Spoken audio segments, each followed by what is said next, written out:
आप हिंदुस्तान के किसी भी व्यक्ति को मिलिए, अमीर से अमीर व्यक्ति को मिलिए, गरीब से गरीब व्यक्ति से मिलिए, सबसे ज़्यादा पढ़े लिखे को मिलिए, सबसे अनपढ़ को मिलिए, और एक प्रश्न पूछिए, एक जवाब कॉमन आएगा।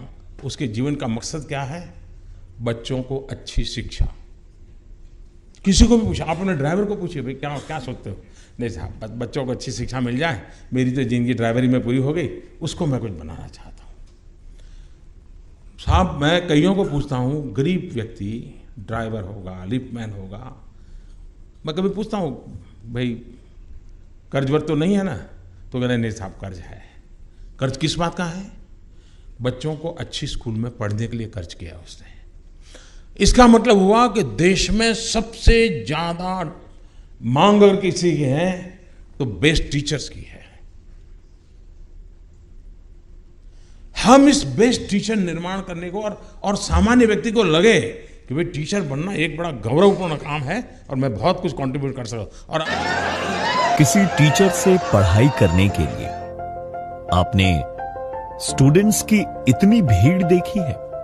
अगर टीचर के पढ़ाने का तरीका ही अनोखा हो तो ये सपना नहीं, हकीकत कहलाएगा। ये कौन है? पटना वाला यहीं पे आएगा का? यहीं पे खड़ा होकर इंतजार कर रहे हैं, जहां जाएगा तो हाथ दीजिए, इसे उड़िया देगा, उतर जाएगा, खोपड़िए पे चपा जाएंगे वहीं पे। नाम खान सर। बड़ा मुश्किल है उस शख्स को गिराना जिसे ठोकरों ने चलना सिखाया है। शौक बचपन से ही सवाल पूछने का था और आज लाखों के सवालों के जवाब देते हैं, वो भी बहुत कम फीस में, क्योंकि लक्ष्य है लोगों को काबिल बनाने का, ना कि उनको पढ़ाकर उनसे पैसे कमाने का। लड़कों के अंदर एनर्जी है, वो सीखना चाहते हैं, लेकिन उनको एक सही मार्गदर्शन की जरूरत होती है। उनको अपनी भाषा में सीखना है। मेरा मकसद यही रहा कि लड़के जब मेरे क्लास में आए तो वो ये सोच कर ना आए कि हम पढ़ने जा रहे हैं, वो ये सोच कर आए कि आज हम कुछ नया सीखने जा रहे हैं, और एक एनर्जी के साथ आए और हंस खेल के जाए वहां से। लो सोचा तू ही ना पोती थी उसको, तो ये सब नहीं करना चाहिए, नेचुरल रहना चाहिए एकदम इंसान। इतना बेहतरीन ढंग से वो पढ़े और टीचर इतना बेहतरीन ढंग से पढ़ाए कि जिस तरह मूवी देख के आते हैं याद हो जाता है, उस तरह जीवन भर याद हो जाए। रतिया में उतारने के लिए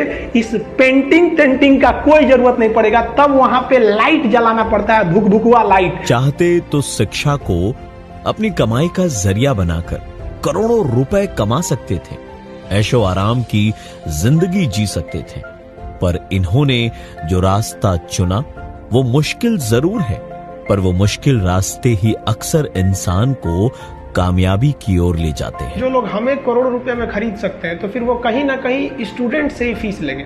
और मेरा मकसद यही है कि समाज की अंतिम पीढ़ी को हम शिक्षा दे सके, जिसे तकिया खरीदने का पैसा नहीं, वो अपना हाथ मोड़ कर तकिया लगाता है, तो उसे हम कैसे पढ़ा सकते हैं कि जब हमें कोई अगर 1 करोड़ में खरीदेगा तो वो स्टूडेंट से लेगा। इसलिए हम कम से कम में हम शिक्षा देना चाहते हैं ताकि वो लोग जागरूक हो सके। एक अच्छे स्टूडेंट के पीछे सिर्फ एक टीचर का हाथ नहीं होता, क्योंकि जिम्मेदारी उनकी भी है जिनकी उंगलियां पकड़कर हमने चलना सीखा है। हमारा अभिभावक के लिए भी मैसेज रहेगा कि गार्जियन के लिए कि आप अपने बच्चे को बहुत प्यार दीजिए, उसे प्यार दीजिए जितना दे सकते हैं, कोई कमी मत कीजिए, लेकिन उस पर हमेशा नजर बैठाए रखिए कि गलत करेगा।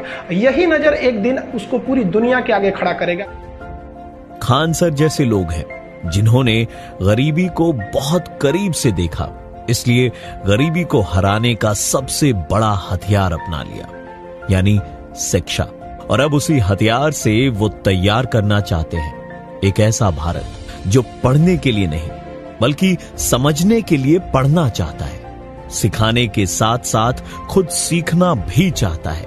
ऐसे ही लोगों को मैं आरजे प्रवीण करता हूं सलाम and wishing them all a very happy